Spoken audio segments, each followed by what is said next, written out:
This segment is called The Myth of the Eccentric Contraction. This is because, first of all, there's really no such thing as a eccentric lengthening, and also it speaks to the misunderstanding about eccentric contractions in general. We'll go back to the original thesis that biologic tissue adapts to the level of externally applied force. There's a lot of theories and hypotheses about why this happens, but it's been well established that there's a direct effect of mechanical force on biological tissue. This is called mechanotransduction. The tissues themselves transmit the force. It's transduced into a physiologic signal, and it affects cellular processes such as protein synthesis. Muscle really has two main physical functions. One is the generation of force. This is the well-known concentric function. Force generation means that the muscle uses its energy to create a contraction which forces a joint to move and creates movement in the external environment. But it also absorbs force from the environment. So when a load is accepted by the body, the load is transmitted through the muscle absorbs the load, and the energy of the moving mass is absorbed by elastic components of the muscle itself. So in force generation, energy flows out of the muscle, and in force transmission, energy flows into the muscle. This is an important concept later. Two entirely different protein systems are involved with this. We're very familiar with actin and myosin as the contracting fibers that create force generation. And now it's well recognized that titin, an elastic molecule, is the molecule responsible for absorbing the force of externally applied loads. The other importance of this is that contraction requires that energy be created by the muscle, so it's very energy dependent, whereas when you're loading the muscle, there's not as much energy dependent. It doesn't require as much fuel sources to load the muscle. So this has two physiologic consequences. So the threshold for failure for force generation is typically an energy failure, the lack of substrates necessary to continue the contraction, and failure results. But in force transmission or force absorption, failure is a true failure of the muscle itself.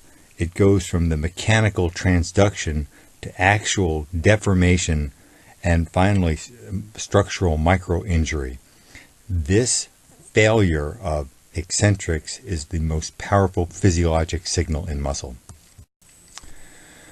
In addition to the mechanical signal, which is very specific to the loading area, there's also a generalized systemic response to muscle. Muscle is now considered an endocrine organ.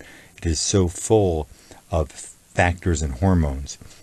So when you overload a muscle, you get release of insulin-like growth factor 1 and 2, which are also called mechanogrowth factors. Growth hormone itself is released. The new molecule of myostatin, which prevents the growth of muscle. This is inhibited, and so muscle can grow more effectively. And tissues that are subjected to overload and microinjury activate stem cells, which help in the repair and hypertrophy process. So this whole process is under the category of repair and regeneration. So this isn't typical homeostasis that you see in the normal maintenance of muscular tissue, but a more robust response that is much more effective in making musculoskeletal tissue more structurally robust. So we talked about the energy and the mechanical forces necessary to do this, and this requires some understanding of physics. So we'll look how physics interacts with the physiology in this case. The first thing you need to know is the relationship between force and mass, and this is Newton's basic law. So if you have an object at rest and that object then begins to move at some velocity, some force acted on that object, and that force is proportional to the mass of the object. So the object was at rest, it goes at some velocity, so there's a change in its velocity. A change in velocity is considered an acceleration. So the force and the moving mass are proportional to each other. The energy is, once the mass is moving, it now has the energy that the force created. That energy is proportional to two factors. One is the amount of force that moved the object, and the other is the amount of time that the force was applied.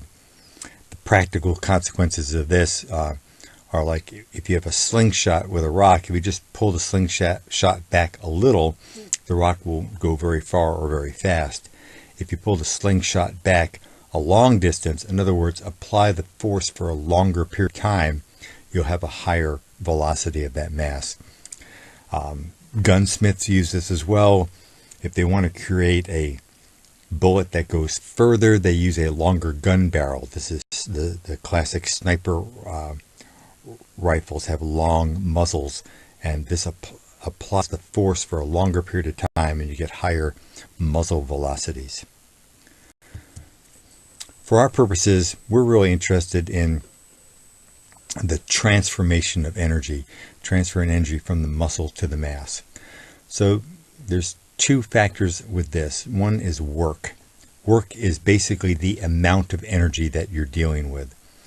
And so one quantification of this is if you just take a mass and move it a distance, usually a vertical distance, then you have basically transferred energy into that mass. If I roll this cart up this incline, and proportional to the height that I roll it, it'll have increased energy. And the amount of energy is the height and the weight of the mass itself. And so typically this is in foot-pounds or kilograms. So it's usually said that if you raise 10 pounds 1 foot, you've got 10 foot-pounds. If you raise 10 pounds 3 feet, you have 30 foot-pounds. Now the one factor that this doesn't take into account is the rate at which the work is being done. So if that cart goes up the hill in 10 seconds, or that cart goes up the incline in a minute, that's a big difference in the rate of work that's being done. So this is factored in by dividing it by the amount of time. So if you are moving this weight up to a certain height and you do it in a fewer amount of seconds, there's a lot more energy being transferred in a shorter period of time. So when you factor in the distance and the time, you have basically the rate of energy output. And this basically is what we call power. Now, if you notice, the rate of energy output is the distance over the time. And distance over time is a well-known variable. It's miles per hour or feet per second. And that is velocity. So it's force times velocity. The faster the cart moves up the incline, the faster the work is done, the more power in that energy source. That energy source releases its power much more quickly than other energy sources if it goes at a higher velocity. What does this mean practically? Well, this is best illustrated in the classic force-velocity curves often seen in muscle physiology. We have two curves here. Let's discuss the solid line curve first. And this is basically just the simple plotting of velocity and the load or the force. And as we said before, the load and the force are proportional. So on the left-hand side of this graph, where the vertical segment is, we see there's a point plotted on the velocity vertical axis.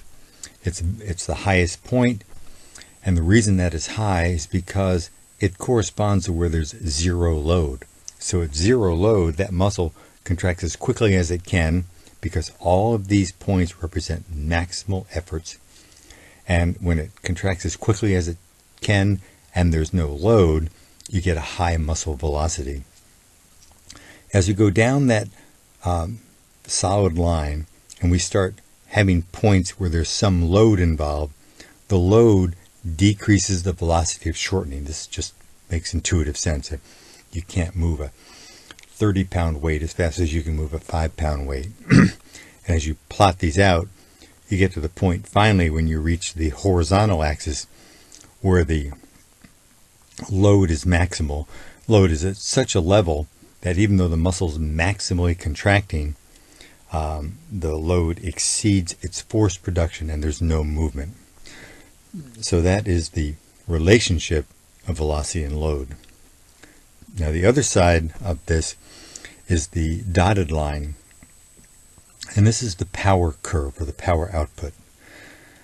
The dotted line is basically what we discussed in the previous slide where we had force times velocity. So instead of just plotting them against each other, we're going to multiply them together. If we go back to that vertical line, we look at the velocity, and then we look at the 0 point, we realize that you're multiplying a very high velocity times zero load, and 0 times anything is 0. So there's no work being done. And this makes sense. If you're not moving something in the environment, there's no work being done in the real world. Once again, as we start increasing the load, we start getting some power being done because we're moving, although light weights, they're moving rapidly, and we start getting a power product. Somewhere in the middle where there's this optimal force and this optimal load, where the most power is being generated, you get peak power output, and that's the most efficient point of transferring energy from the muscle to the load being moved. And then once again, as we get to a point where the load is so high that no work is being done, you once again have zero power output. So it's a smooth, rounded curve. Now, the practical way to look at this is the uniqueness of how we interact in the real world. And the example I like to use is if I ask someone to break down a concrete wall, I can give them a tack hammer. They can swing that tack hammer at a very high rate of speed, and it'll hit the wall. But because the tack hammer weighs so little, its way, in this case, on the left side or the low portion of the power curve. And so they're not going to knock down the concrete wall. If I give them a wrecking ball, a 50-pound wrecking ball, they may be able to pick it up and maybe kind of bump it up against the concrete wall, but it's moving so slowly that it can't transmit enough energy to break the wall down. And this is obviously the right side of this force times velocity curve, where again there's low power output. But in the middle, there's some unique weight that can be moved at a fast enough velocity where it does generate high power. And this would be exemplified by a sledgehammer, and the sledgehammer can move at a maximum power transference. The energy is transferred to the wall and the wall will break down. So these are the concepts of the force and velocity curve that are used to describe muscle function. In the next section, we'll use these same curves to look at the eccentric muscle factors as well and show you how much different that is from the concentric curve we're looking at now.